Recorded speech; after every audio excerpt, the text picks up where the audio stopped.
जय श्री कृष्णा। राधे राधे। कार्तिक मास का महीना बहुत ही शुभ और पवित्र माना जाता है। इस महीने में ही भगवान विष्णु अपनी योग निद्रा से जागते हैं और सभी प्रकार के मांगलिक कार्य शुरू हो जाते हैं। पुराणों में कार्तिक मास की महिमा का वर्णन मिलता है। इस मास में दीपदान, स्नान पूजा, विष्णु पूजा और तुलसी पूजा के साथ साथ ही पौराणिक कथा सुनने का भी बहुत खास महत्व होता है।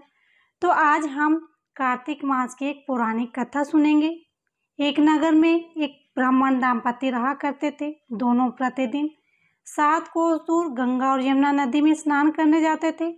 इतनी दूर आने जाने में ब्राह्मण की पत्नी थक जाती थी।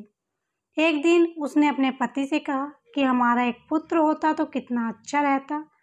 पुत्र के बहू आती तो हमें घर वापस जाने पर खाना बना हुआ मिलता और बहू घर का काम भी कर देती। अपनी पत्नी की बात सुनकर ब्राह्मण ने कहा कि तूने बात तो सही कही है, चल मैं तेरे लिए बहू ही ला देता हूँ। ब्राह्मण ने कहा कि एक पोटली में आटा डालकर कुछ मोहरे रख दे। ब्राह्मण के कहे अनुसार ब्राह्मणी ने पोटली बांधकर ब्राह्मण को दे दी और ब्राह्मण उस पोटली को लेकर चला गया। ब्राह्मण को सफर के दौरान यमुना के किनारे बहुत सारी सुंदर सुंदर लड़कियां दिखाई दी। वो रेत में घर बनाकर खेल रही थी। उनमें से एक लड़की ने कहा कि मैं अपना घर नहीं तोड़ूंगी, मुझे तो रहने के लिए घर चाहिए। लड़की की बात सुनकर ब्राह्मण मन ही मन सोचने लगा कि ये बहू बनने के लिए उचित लड़की है। जब वह लड़की जाने लगी तो ब्राह्मण भी उसके पीछे पीछे उसके घर तक पहुंच गया। वहां जाकर ब्राह्मण ने उस लड़की से कहा, बेटी, कार्तिक मास चल रहा है, इसीलिए मैं किसी के घर खाना नहीं खाता हूँ। मैं अपने साथ आटा लेकर आया हूँ। तुम अपनी माँ से पूछो कि क्या वो मेरे लिए आटा छान कर रोटी बना देंगी। आटा छान कर रोटी बना देगी तो मैं रोटी खा लूँगा। लड़की ने जाकर अपनी माँ को ये सारी बात बताई। माँ ने कहा, जाकर ब्राह्मण देव से कह दो कि अपना आटा दे दे, मैं रोटी बना दूँगी। अब वो आटा छानने लगी तो आटे में से मोहरे निकली। ये सोचने लगी, जिसके आटे में इतने सारे मोहरे हैं उसके घर में कितनी मोहरे होंगी। जब ब्राह्मण खाना खाने बैठा तो लड़की की माँ ने उस ब्राह्मण को पूछा, क्या आपका कोई लड़का है और क्या आप उस लड़के की सगाई करने जा रहे हो। ये सुनकर ब्राह्मण ने कहा कि मेरा लड़का तो काशी पढ़ने गया हुआ है, लेकिन यदि तुम कहो तो कांड कटोरे से विवाह करके तेरी बेटी को अपने साथ ले जाऊं। लड़की की माँ ने कहा, ठीक है ब्राह्मण देव। इस पर लड़की की माँ ने लड़की को खांड कटोरे से शादी करके ब्राह्मण के साथ भेज दिया। ब्राह्मण ने घर जाकर कहा, रामू की माँ दरवाजा खोल कर देख, मैं तेरे लिए बहू लेकर आया हूँ।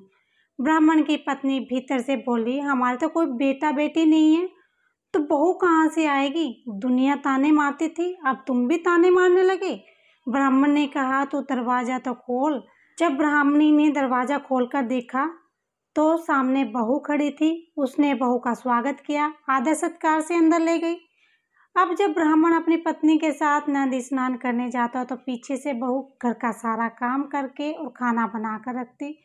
वो उनके कपड़े धोती, रात को हाथ पैर दबाती। इस तरह बहुत दिन बीत गए। ब्राह्मण ने अपनी बहू से कहा कि बहू, कभी भी चूल्हे की आग मत बुझने देना और मटके का पानी खत्म मत होने देना। परंतु एक दिन चूल्हे की आग बुझ गई। ये देखकर बहू घबरा गई और भागी भागी अपने पड़ोसन के पास गई और कहा कि मेरे चूल्हे की आग बुझ गई है, मुझे थोड़ी आग चाहिए। मेरे सास ससुर सुबह 5 बजे से गए हुए हैं, वो थके हुए आएंगे, इसीलिए उनके लिए खाना बनाना है। ये सुनकर पड़ोसन ने कहा कि तू तो बावली है, तुम्हें तो ये दोनों मिलकर पागल बना रहे हैं।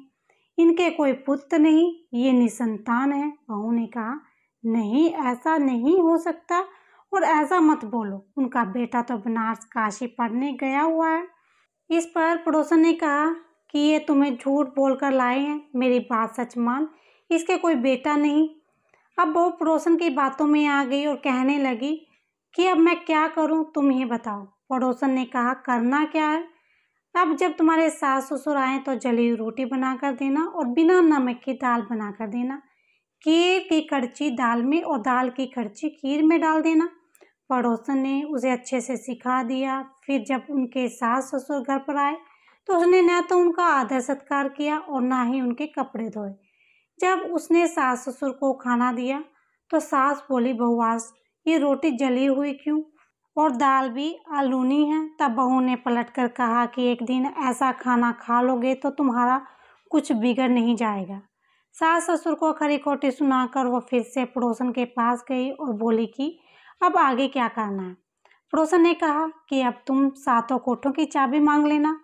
अगले दिन जब भी स्नान करने के लिए जाने लगे तो बहू अड़ गई कि मुझे तो सातों कोठों की चाबी चाहिए। तब ससुर ने कहा कि इसे चाबी दे दो। तब सास ने बहू को चाबी दे दी। सास ससुर के जाने के बाद जब बहू ने दरवाजे खोले तो देखा कि किसी में अन्न भरा है, किसी में धन भरा और किसी कोठे में बर्तन पड़े हैं।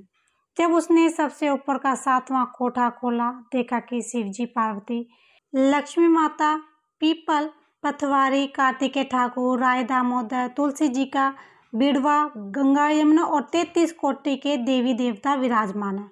वहीं पर एक लड़का चंदन की चौकी पर बैठा माला जप रहा है। जब ये सब देखकर उसने लड़के से पूछा कि तुम कौन? तब लड़का बोला, मैं तुम्हारा पति। अभी दरवाजा बंद कर दे, जब मेरे माता पिता आवें तब दरवाजा खोलना। ये सब देखकर बहुत खुश हुई और 16 श्रृंगार सुंदर वस्त्र पहनकर अपने सास ससुर का इंतजार करने लगी। उसने अपने सास ससुर के लिए अच्छे अच्छे पकवान बनाए। जब उसके सास ससुर घर पर आए तो उसने उनका आदर सत्कार किया और प्रेम पूर्वक खाना खिलाया। हाथ पैर दबाने लगी तो दबाते दबाते बहू ने कहा कि माँ, आप इतनी दूर गंगा यमुना स्नान करने के लिए जाती हो, आप तो थक जाती हो, इसीलिए आप घर पर ही स्नान क्यों नहीं करती? ये सुनकर सास कहने लगी कि बेटी, गंगा यमुना घर पर तो नहीं बहती। तब उसने कहा कि माँ जी, बहती हैं, चलो मैं आपको दिखाती हूँ। जब बहू ने 7वां कोठा खोलकर दिखाया तो उसमें शिवजी, पार्वती, गणेश जी, लक्ष्मी जी, पीपल, पथवारी, कार्तिकेय ठाकुर, राय दामोदर, तुलसी जी का बीड़वा, गंगा यमुना बह रही थी और 33 कोटि देवी देवता विराजमान है। वहीं चौकी पर एक लड़का बैठा माला जप रहा है। माँ ने उसे देखकर कहा कि बेटे, तू कौन है? लड़का बोला, माँ, मैं तेरा बेटा हूँ। तब ब्राह्मणी ने पूछा कि तू कहाँ से आया? लड़के ने जवाब दिया कि मुझे कार्तिकेय ने भेजा है। माँ ने कहा, बेटा, ये संसार कैसे मानेगा कि तू मेरा बेटा है? माँ ने कुछ विद्वान पंडितों की मदद मांगी। पंडितों ने कहा, इस पार बहू बेटा खड़े कर दो और दूसरी ओर माँ खड़ी हो जा। माँ ने चमड़े की अंगियां पहनी हो और छाती में से दूध की धारा निकलकर बेटे की दाढ़ी मूंछ भीगे और पवन पानी में गठजोड़ बंधे, तब मानेंगे कि ये इस माँ का बेटा है। उसने ऐसा ही किया। चमड़े की अंगियां फट गई और छाती से दूध की धारा निकलकर बेटे की मूंछ दाढ़ी भीग गई। पवन पानी से बहू बेटे का गठजोड़ बंध गया।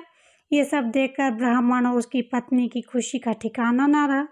तो ये कथा थी कार्तिक मास की कथा। कार्तिकेय के ठाकुर जैसे ब्राह्मण ब्राह्मणी को बहू बेटा दिया, वैसे सबको देना। कार्तिक मास की कथा सुनने, सुनाने और हुंकारा भरने वाले पर कृपा करना।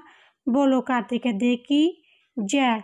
बोलो विष्णु भगवान की जय।